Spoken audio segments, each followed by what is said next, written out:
नवीद साहब भी हमारे साथ ही मौजूद हैं। नवीद साहब, ये जो आवाम है, जो दुकानदार मालिकान हैं, वो तो सारा मलबा डाल रहे हैं फार्मर्स के ऊपर। वो कह रहे हैं कि हमें पीछे से ही मुर्गी 100 रुपया महंगी मिल रही है, 150 रुपये गोश्त की कीमत में इजाफा हो रहा है। तो आप क्यों नहीं अमल कर रहे हैं सरकारी रेट्स के ऊपर? और अल्टीमेटली खमियाजा तो आवाम ही भुगत रही है। लेकिन अफसोसनाक पहलू ये भी है कि डिमांड भी नहीं बढ़ी और सप्लाई में भी कोई कमी नहीं हुई। फिर ऐसे क्यों हो रहा है? जी अस्सलाम वालेकुम। नहीं जी, असल में सप्लाई चेन तो डिस्टर्ब्ड है। ये जो आपकी ब्रॉयलर है, ये टोटल डिपेंडेंट अपॉन है डिमांड एंड सप्लाई पे। इस वक्त सप्लाई चेन बिल्कुल डिस्टर्ब है। लेकिन अगर आप इसको देखेंगे तो पिछले एक हफ्ते में तकरीबन 70 रुपीज माइनस हो गए हैं। 70 रुपीज फार्म रेट के माइनस हो गए हैं। तो क्योंकि डिमांड अगर कम होगी और सप्लाई चेन डिस्टर्ब होगी, तो इस वजह से ये थोड़ा सा इस तरह चल रहा है।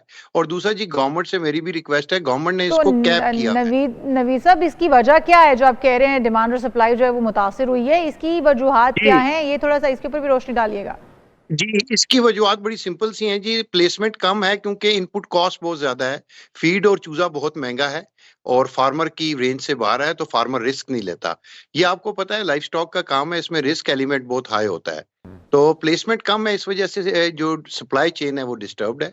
तो गवर्नमेंट ने ऊपर से इसको 383 पे कैप कर दिया। ये सारी चीजें तो जो आप नवीद साहब बता रहे हैं, ये तो गवर्नमेंट के इल्म में भी हैं कि अगर फीड महंगी है या चूजा महंगा है, तो गवर्नमेंट इन सारी चीज़ों को मद्देनजर रखते हुए एक रेट निकालती है और उस रेट के ऊपर अमल करना आपकी भी उतनी जिम्मेदारी है जितनी दुकानदार की है। लेकिन आप उस पर अमल कर रहे हैं, ना दुकानदार कर रहा है, और ब्लैक में फिर आवाम को खरीदना पड़ रहा है। नहीं, आप बात नहीं फॉलो कर रहे ना। देखें, ये ओपन मार्केट का प्रोडक्ट है। अगर गवर्नमेंट इसको कहे कि आप इसको सस्ता बेच दें, प्रोडक्शन कॉस्ट से भी नीचे रखें, तो इस पे अमल नहीं होगा ना। जिस तरह आप इसकी मिसाल मटन की ले लें, जो मटन गवर्नमेंट रेट निकालती है उस पे तो नहीं बिकता मटन। इसी तरह उन्होंने प्रेशराइज करके गवर्नमेंट ने इसको फिक्स कर दिया 383 पे, जबकि इसकी सेल 383 पे हो ही नहीं रही। तो गवर्नमेंट को चाहिए, जिस तरह ये पहले चल रहा था तलब और रसद के मुताबिक। आपकी गवर्नमेंट के साथ इस हवाले से कोई नेगोशिएशन हुई है? आपने बताया है कि क्या वजूहात है, आपको महंगा करें? जी, हम पिछले 2-3 माह से बहुत ज्यादा रिक्वेस्ट कर रहे हैं और उन्होंने प्रॉमिस भी किया था कि इसको हम हटा देंगे। अभी लेटली भी उनका प्रॉमिस था कि हम इसको हटा देंगे। तो इसके बाद तो फिर कीमत और ज्यादा बढ़ जाएगी, क्योंकि अगर आप कह रहे हैं कि 395 या 375 तक महदूद किया हुआ है, तो अगर ये कीमत हटा दी जाएगी। जी नहीं मैडम, अभी तो लेस हो गई है ना। मैंने आपसे कहा फार्म रेट से 70 रुपीज माइनस हो गए हैं। ये जो साहब शॉपकीपर कह रहे थे, ये पुरानी बात कर रहे थे 500 प्लस की। अभी रात को तो आप देखें मैडम, 70 रुपीज लेस, तकरीबन 420-30 पे बिक रही है मुर्गी फार्म से। ये नहीं, अच्छा, ये फार्म से बिक रही है, लेकिन सरकारी रेट पे 411 रुपये लिखा हुआ है परचून का रेट।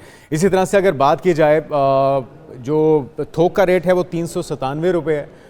तो इस पे अमल दरामद को कौन यकीनी बनाएगा? और अगर आपको कुछ तहफ़्फ़ुज़ात हैं तो आपने गवर्नमेंट के सामने क्यों नहीं रखे, ताकि अल्टीमेटली जो यूजर है, जो आवाम में सस्ते प्रोटीन से महरूम ना हो?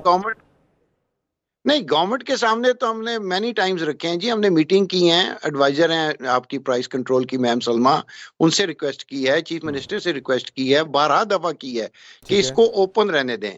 आप ये देखें ना, आज से 5 महीने पहले तो कॉस्ट पे भी नहीं मुर्गी बिक रही थी, 240 पे बिक रही थी। That was less than the cost. लेकिन अब ये थोड़ा सा मुझे समझाइएगा नवीद साहब कि ईद के मौके पे 900 रुपए किलो भी बिका है मुर्गी का गोश्त। अब इसमें आपको क्या चूजा, अगर आप महंगा होने की बात कर रहे हैं या फीड महंगी होने की बात कर रहे हैं, वो ईद के एक हफ्ते के लिए तो महंगी नहीं हुई थी। वो तो जो आपको रेट मिला था उसी के ऊपर आपने इसको ग्रो किया। तो ये ब्लैक मार्केटिंग जो हो रही है, इसका जिम्मेदार कौन है? ये कहते हैं कि जी फार्मर्स हमें पीछे से महंगा देते हैं, दुकानदारों का उज़र ये है, और हमें आगे महंगा बेचना पड़ता है। देखिए इसमें इस तरह जी, हम कोशिश करेंगे नवीद इनाम साहब से करने की। सूरत हाल वही है जिसमें कोई भी जिम्मेदारी लेने को तैयार नहीं है, और अवाम जो कि एंड यूज़र हैं वो मुतासर हो रहे हैं ब्लैक में मुर्गी का गोश्त खरीदने पर। लेकिन फार्मर्स एसोसिएशन ये कहते हैं कि क्योंकि उन्हें कॉस्ट बहुत ज़्यादा पड़ रही है। नवीद साहब, ये जो महंगा मौके पे हुआ है इतना महंगा गोश्त, ये अचानक तो चूज़ा महंगा नहीं हो गया था या फीड महंगी नहीं हो गई थी। तो ये इस मौके पर 900 रुपये तक कैसे पहुंचा? इसकी थोड़ी सी थीम समझनी है जी। ये फ्लॉक प्रेपरेशन रिक्वायर्स 40 डेज। अगर फ्लॉक की जो सप्लाई चेन है, आप सपोजिंगली इस तरह समझ लें कि 40 दिन में मुर्गी अपने सेलिंग रेट पे आती है जी। तो जब सेलिंग वेट पे 40 दिन में आती है और बीच में कोई गैप आ जाता है, प्लेसमेंट कम होती है, रिक्वायरमेंट से अगर 100,000 किलोस की है और अवेलेबिलिटी 60,000 केजी है, तो आप you can very well understand कि वो फिर कितना डिफरेंस बन जाएगा। देखें, ईद हमारा एक ऐसा त्योहार है कि जिस पे रिक्वायरमेंट 2 टाइम्स हो जाती है, मे बी 3 टाइम्स हो जाती है। तो जब एक चीज अवेलेबल कम है, उसकी प्लेसमेंट कम है, उसकी तैयारी में वजन तो कम इनाम है, साहब ये तो पहले से पता होता है, ये प्री प्लान ईद होती है, अचानक से तो भारत होने वाली नहीं होती है। तो डिमांड पहले से पता होने के बावजूद, जी जी, ये मैम प्री प्लान नहीं है। ये देखिए, ये जो लाइफ स्टॉक का काम है, इसमें प्लानिंग कोई नहीं है। It's not a pre plan. हो सकता है लेकिन ईद पर कितनी डिमांड होगी ये तो फार्मर्स को पता होता है ना, कि ईद पर कितनी डिमांड होगी, और ना तो आबादी बढ़ जाती है अचानक ईद के लास्ट वीक में, ना ही रमजान में आबादी में इजाफा हो जाता है, तो डिमांड तो वही रहेगी। फिर सडनली कीमतों का बढ़ जाना या फिर ये उज़र पेश करना कि इस वक्त उतनी मार्केट में मुर्गी मौजूद नहीं थी या फार्मर्स ने उतनी बनाई नहीं है, मार्केट में उतनी मुर्गी आ नहीं सकी, इसलिए कीमतें बढ़ानी पड़ी। जी मैम, इसने कीमतें इस तरह नहीं होती, आपने मेरी बात नहीं फॉलो की। इसमें बड़ा सिंपल रूल है। देखिए, हम शाम को एक आस्किंग रेट फार्मर फ्लोट करता है। जरूरी नहीं है जो वो रेट फ्लोट करे वो एप्लीकेबल हो, उस पे लोग खरीदें भी। बाज दफा प्लस हो जाता है, बाज दफा माइनस हो जाता है। ये डिपेंड करता है बायर पे। It is not dependent upon farmer. मेरी एक प्रोडक्ट है, कोई भी फार्मर है, वो एक आपको एक रेट देता है आस्किंग, उसके ऊपर हो सकता है। बहुत शुक्रिया नवीद इनाम साहब, चेयरमैन ब्रायलर्स फार्मर्स एसोसिएशन। उनका ये कहना था कि हमें चूजा में फीड महंगी मिल रही है, जिसकी वजह से हम महंगी मुर्गी बेचने पर मजबूर हैं। और बात फिर वही है कि इंतजामिया को, हुकूमत को होश के नाखून लेने होंगे, इस चीज़ को कंट्रोल करना होगा, क्योंकि अवाम परेशान है महंगी मुर्गी खरीदने पर, इसलिए इस पर इकदाम करने होंगे हुकूमत को।